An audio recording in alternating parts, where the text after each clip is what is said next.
முதலமைச்சர் செல்வி ஜெயலலிதா திருநெல்வேலியில் தீவிர தேர்தல் பிரச்சாரம் மேற்கொண்டு லட்சம் மக்கள் அலைக்கடல் என திரண்டிருந்த பிரம்மாண்ட பொதுக்கூட்டத்தில் எழுச்சி பேருரையாற்றினார். தமது தலைமையிலான அஇஅதிமுக அரசின் எண்ணிலடங்கா மக்கள் நலத்திட்டங்கள் மற்றும் வரலாற்று சாதனைகளை எடுத்துரைத்து வெற்றி சின்னமாம் இரட்டை இலை சின்னத்திற்கு பேராதரவு திரட்டினார். வழிநெடுகிலும் சாலையின் இருமருங்கிலும் பல்லாயிரக்கணக்கான பொதுமக்களும் கழக தொண்டர்களும் வாழ்த்தொலி முழக்கங்களுடன் முதலமைச்சருக்கு எழுச்சிமிகு வரவேற்பு அளித்தனர்.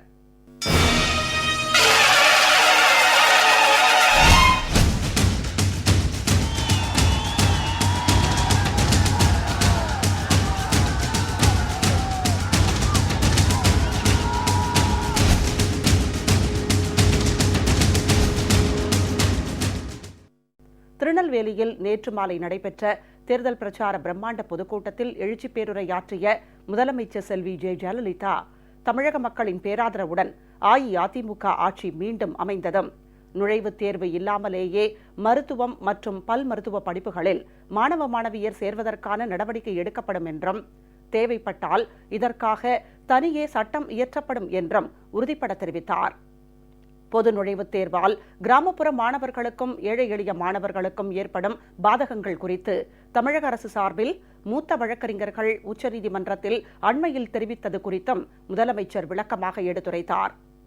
கிராமப்புற ஏழை எளிய மாணவ மாணவியரின் நலன் காக்கும் வகையில் நுழைவுத் தேர்வை ரத்து செய்து 2005ஆம் ஆண்டு அரசாணை பிறப்பித்தது தமது தலைமையிலான அஇஅதிமுக அரசுதான்.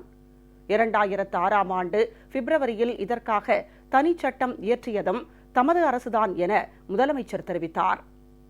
இந்திய மருத்துவ குழுமம் 2010ஆம் ஆண்டு மருத்துவம் மற்றும் பல் மருத்துவ படிப்புகளுக்கு பொது நுழைவுத் தேர்வுக்கான அறிவிக்கை வெளியிட்ட போது அப்போதைய மத்திய காங்கிரஸ் கூட்டணி அரசில் இடம்பெற்றிருந்த திமுகவின் தலைவர் கருணாநிதி அதனை தடுக்க எந்த நடவடிக்கையும் எடுக்கவில்லை என்றும் முதலமைச்சர் செல்வி ஜெயலலிதா குற்றம் சாட்டினார்.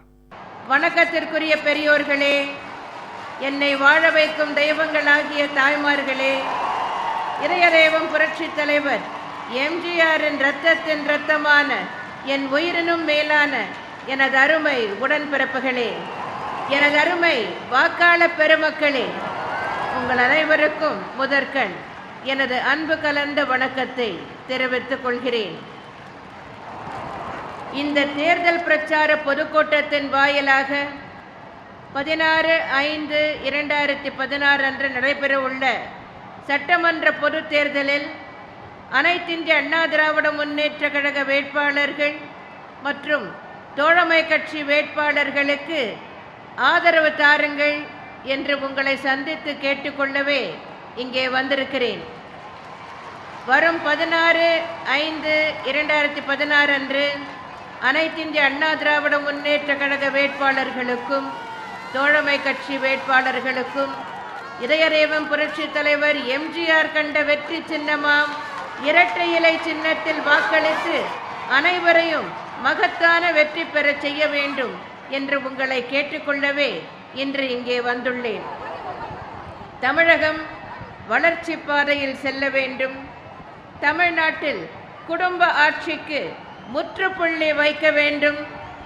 தமிழகத்தில் நல்லாட்சி அமையப்பெற வேண்டும்.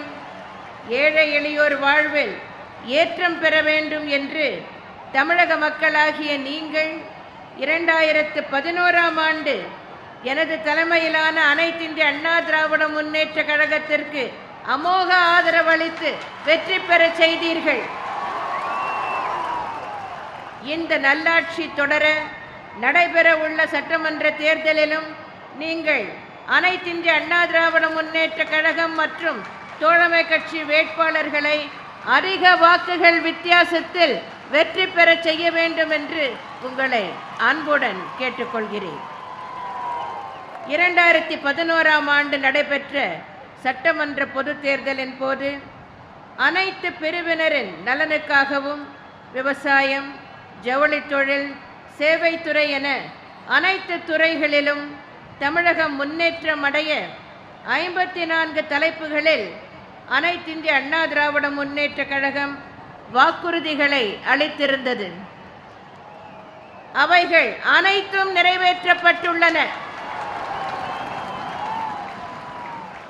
அடுத்த 5 ஆண்டுகளில் நாங்கள் நிறைவேற்ற உள்ள வாக்குறுதிகளை இப்போது அளித்துள்ளோம். வாக்காளர் பெருமக்களே, நான் அல்லும் பகலும் தமிழக மக்களின் நலன் கருதியே உழைத்து வருகிறேன்.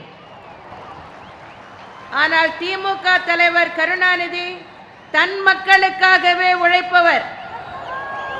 நான் தமிழக மக்களுக்காக திட்டங்களை தீட்டி செயல்படுத்தி வருகிறேன். ஆனால் திரு கருணாநிதி தன் மக்களுக்காக திட்டங்களை தீட்டி செயல்படுத்தினார். அரசின் வருவாயை பெருக்க நான் நடவடிக்கைகள் எடுத்து வருகிறேன். திரு கருணாநிதி தன் மக்களின் வருவாயை பெருக்கும் நடவடிக்கைகளையே எடுத்தார். தமிழர்களின் உரிமையை நிலைநாட்ட நான் குரல் கொடுத்து வருகிறேன். தன் மக்கள் வளமான இலாக்காக்களை மத்திய அமைச்சரவையில் பெற குரல் கொடுத்தவர் திரு கருணாநிதி. எனது நடவடிக்கைகள் அனைத்தும் தமிழர் நலனுக்காகத்தான். ஆனால் தன் மக்களின் நலனுக்காக தமிழர்களின் நலனை அடகு வைத்தவர் திரு கருணாநிதி. என் வாழ்வே தமிழக மக்களுக்காகத்தான் என நான் வாழ்ந்து வருகிறேன். தன் வாழ்வே தன் மக்களுக்காக என வாழ்பவர்தான் திரு கருணாநிதி. எனவே தமிழர் வளம் பெற, தமிழ்நாட்டின் நலன் காக்க, தமிழகம் வளர்ச்சி பெற அனைத்திந்திய அண்ணா திராவிட முன்னேற்ற கழகத்தை நீங்கள் மகத்தான வெற்றி பெற செய்ய வேண்டும் என்று உங்களை எல்லாம் அன்புடன் வேண்டி கேட்டுக்கொள்கிறேன். இலங்கை தமிழர்களின் இனப்படுகொலைக்கு காரணம் திமுக. அந்த இனப்படுகொலை செய்தவர்களை சர்வதேச விசாரணைக்கு உட்படுத்த தூண்டியது அனைத்திந்திய அண்ணா திமுக.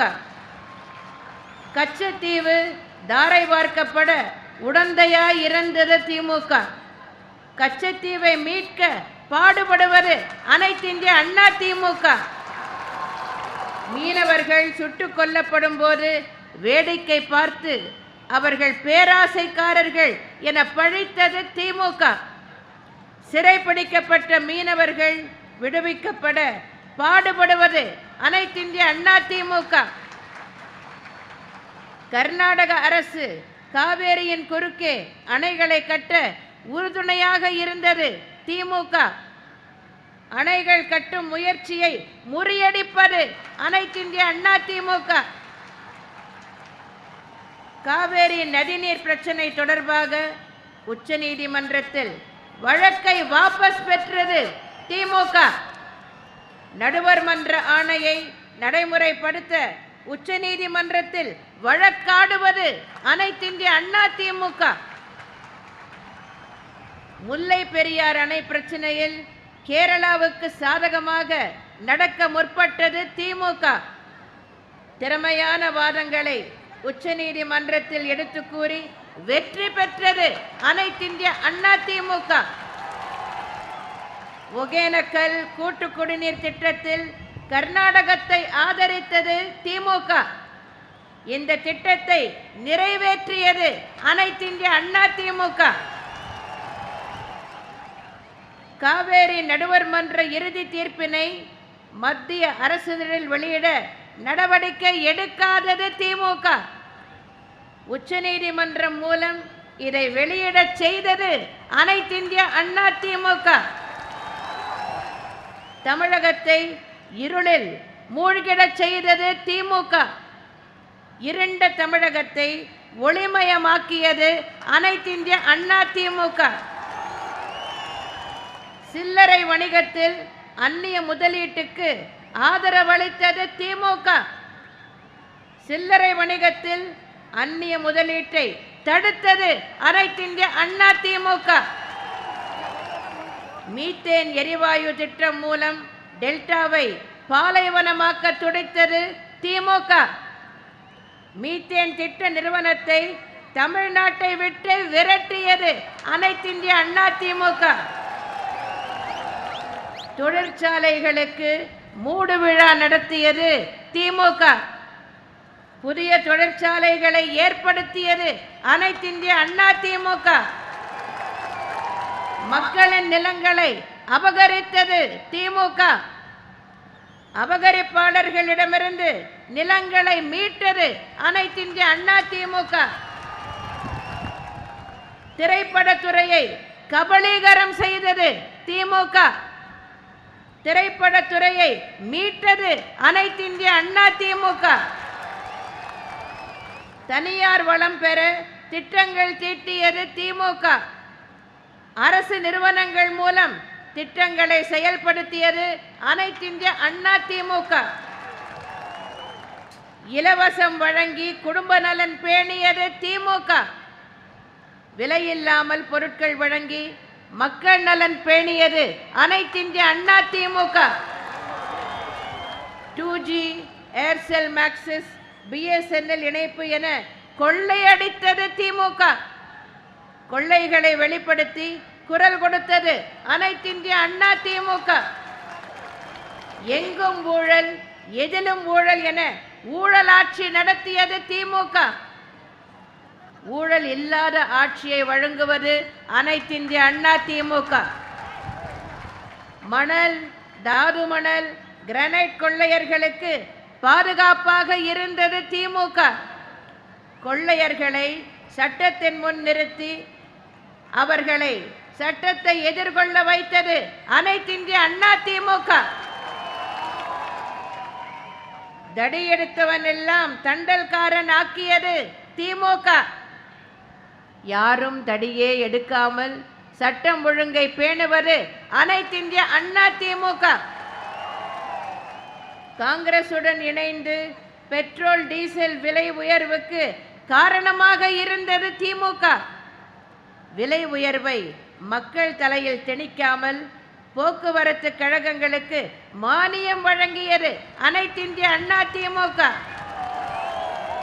காங்கிரசுடன் இணைந்து எரிவாயு சிலிண்டர் விலை உயர்த்தியது திமுக. எரிவாயு சிலிண்டருக்கு மதிப்பு கூட்டு வரியை ரத்து செய்தது அனைத்து இந்திய அண்ணா திமுக. காங்கிரசுடன் இணைந்து உர விலைகளை உயர்த்தியது திமுக. உரத்திற்கான வரியை நீக்கியது அனைத்து இந்திய அண்ணா திமுக. காங்கிரசுடன் இணைந்து விலைவாசி உயர்வுக்கு வழிவகுத்தது திமுக. விலை உயர்விலிருந்து ஏழை எளியோரை காத்தது அனைத்து இந்திய அண்ணா திமுக. மொத்தத்தில் திமுகவும் காங்கிரசும் கூட்டணி அமைத்து உங்களை கண்ணீரில் தவிக்க விட்டன. அதை மாற்றி உங்களை கை தூக்கிவிட்டு உங்களது கண்ணீரை துடைத்து உங்களது முகங்களில் மலர்ச்சியை ஏற்படுத்தியது அனைத்து இந்திய அண்ணா திமுக. திருக்கோயில்களில் தற்போது நடத்தப்பட்டு வரும் அன்னதான திட்டத்தை ரத்து செய்யவும் குறைந்த விலையில் உணவு வழங்கும் அம்மா உணவகங்களை மூடிவிடவும் திமுக உத்தேசித்துள்ளது. எனவே திமுக காங்கிரஸ் கூட்டணிக்கு அளிக்கப்படும் எந்த ஒரு ஓட்டும் உங்கள் நலனுக்கு நீங்களே வைத்துக் கொள்ளும் வேட்டு என்பதை மறந்து விடாதீர்கள். ஏழை எளிய மக்களின் பொருளாதார வளர்ச்சிக்கு எந்த ஒரு திட்டத்தையும் திமுக தங்களது தேர்தல் அறிக்கையில் முன்வைக்கவில்லை. வாக்காளர் பெருமக்களே, மருத்துவம் மற்றும் பல் மருத்துவ பட்ட படிப்புகளுக்கு நுழைவுத் தேர்வு நடத்தப்படுவது ஏழை எளிய கிராமப்புற மாணாக்கர்களுக்கு பாதகமாக இருக்கும் என்பதால் அத்தகைய நுழைவுத் தேர்வுக்கு அனைத்து இந்திய அண்ணா திராவிட முன்னேற்ற கழகம் எப்போதும் எதிர்ப்பு தெரிவித்து வந்துள்ளது. அந்த அடிப்படையிலேயே கடந்த 2005ஆம் ஆண்டு நுழைவுத் தேர்வை ரத்து செய்து ஒரு அரசாணை வெளியிட்டதோடு 2006ஆம் ஆண்டு பிப்ரவரி மாதம் ஒரு தனி சட்டத்தை எனது தலைமையிலான அப்போதைய அனைத்து இந்திய அண்ணா திராவிட முன்னேற்ற கழக அரசு கொண்டு வந்தது. இந்த அரசாணையும் சட்டமும் சென்னை உயர்நீதிமன்றத்தால் ரத்து செய்யப்பட்டன. இதன் அடிப்படையிலேயே 2006ஆம் ஆண்டு ஒரு புதிய சட்டம் இயற்றப்பட்டு 2007ஆம் ஆண்டு முதல் 12ஆம் வகுப்பு மதிப்பெண் அடிப்படையிலேயே மருத்துவம் மற்றும் பல் மருத்துவம் பட்டப்படிப்புகளுக்கு மாணாக்கர்கள் சேர்க்கப்படுகின்றனர். இந்த நிலையில் 27/12/2010 அன்று அகில இந்திய அளவில் மருத்துவ படிப்புகளுக்கான நுழைவுத் தேர்வு நடத்தப்பட வேண்டும் என இந்திய மருத்துவ குழுமம் ஒரு அறிவிக்கையை வெளியிட்டது. இதனை எதிர்த்து பல்வேறு மாநில உயர்நீதிமன்றங்களில் தாக்கல் செய்யப்பட்ட அனைத்து ரிட் மனுக்களையும் உச்சநீதிமன்றம் விசாரித்தது. தமிழக அரசின் சார்பில் எனது தலைமையிலான அரசால் சரியான வாதங்கள் வைக்கப்பட்டதன் அடிப்படையில் 18/7/2013 அன்று பொது நுழைவுத் தேர்வு நடத்தும் அறிவிக்கையை உச்சநீதிமன்றம் தள்ளுபடி செய்தது. இந்த உச்சநீதிமன்ற தீர்ப்பினை ஏற்றுக்கொள்ளாமல் முந்தைய ஐக்கிய முற்போக்கு கூட்டணி அரசு மறு ஆய்வு மனுவை தாக்கல் செய்தது. இந்த மறு ஆய்வு மனுவை திரும்ப பெற வேண்டும் என்று அப்போதைய பாரத பிரதமருக்கு நான் கடிதம் எழுதினேன். மத்தியிலே பாரதிய ஜனதா அரசு அமைந்த பின் 2014ஆம் ஆண்டு ஜூன் மாதம் பாரத பிரதமரை நேரில் சந்தித்து நான் அளித்த கோரிக்கை மனுவிலும் முந்தைய ஐக்கிய முற்போக்கு கூட்டணி அரசின் முடிவை மறுபரிசீலனை செய்து உச்சநீதிமன்றத்தில் தாக்கல் செய்யப்பட்ட மறு ஆய்வு மனுவை திரும்ப பெறுமாறு நான் கேட்டுக்கொண்டேன். இதனை வலியுறுத்தி தொடர்ந்து கடிதங்கள் எழுதி வந்தேன். இந்த நிலையில் 11/4/2016 அன்று உச்சநீதிமன்றம் நுழைவுத் தேர்வை ரத்து செய்து 2013ஆம் ஆண்டு வழங்கிய தீர்ப்பை திரும்ப பெற்று மீண்டும் முதலிலிருந்து விசாரணை மேற்கொள்ளப்படும் என உத்தரவிட்டது. அந்த விசாரணை இன்னமும் துவங்கப்படவில்லை. இந்த நிலையில் மற்றொரு வழக்கை விசாரித்த 3 நீதிபதிகள் அடங்கிய அமர்வு இடைக்கால ஆணையாக மருத்துவ பட்டப்படிப்பு மாணவர் சேர்க்கைக்கு அகில இந்திய அளவில் நுழைவுத் தேர்வு நடத்தப்பட வேண்டும் என 9/5/2016 அன்று உத்தரவிட்டுள்ளது. இந்த வழக்கில் தமிழக அரசு எதிர்மனுதாரராக சேர்க்கப்படாத நிலையிலும் இதில் வழங்கப்படும் உத்தரவு தமிழகத்திற்கு பாதகமாக அமைந்துவிடக்கூடாது என்பதால் தமிழக அரசின் சார்பில் மூத்த வழக்கறிஞர்கள் ஆஜராகி தமிழக அரசால் நிறைவேற்றப்பட்ட சட்டம் பற்றியும் அதற்கு குடியரசுத் தலைவர் ஒப்புதல் வழங்கியது பற்றியும் பொது நுழைவுத் தேர்வால் கிராமப்புற மாணாக்கர்கள் எவ்வாறு பாதிக்கப்படுவார்கள் என்பது பற்றியெல்லாம் விரிவாக எடுத்து கூறியதுடன் அவற்றை எழுத்துப்பூர்வமாகவும் தாக்கல் செய்துள்ளனர். ஆனால் உச்சநீதிமன்றம் இந்த சட்டம் பற்றியும் தமிழக அரசின் வாதங்கள் பற்றியும் எதையும் தெரிவிக்காமல் அனைத்து மாநிலங்களுக்கும் பொதுவான ஒரு நுழைவுத் தேர்வை CBSE நடத்த வேண்டும் என உத்தரவிட்டுள்ளது. எந்த ஒரு விஷயத்திலும் அரசியல் ஆதாயம் பார்க்கும் திரு கருணாநிதி இது பற்றியும் ஓர் அறிக்கை வெளியிட்டுள்ளார். அதில் உச்சநீதிமன்றத்தில் தமிழக அரசின் சார்பில் சரியாக வாதாடப்படவில்லை என்றெல்லாம் ஒரு பொய்யை தெரிவித்துள்ளார்.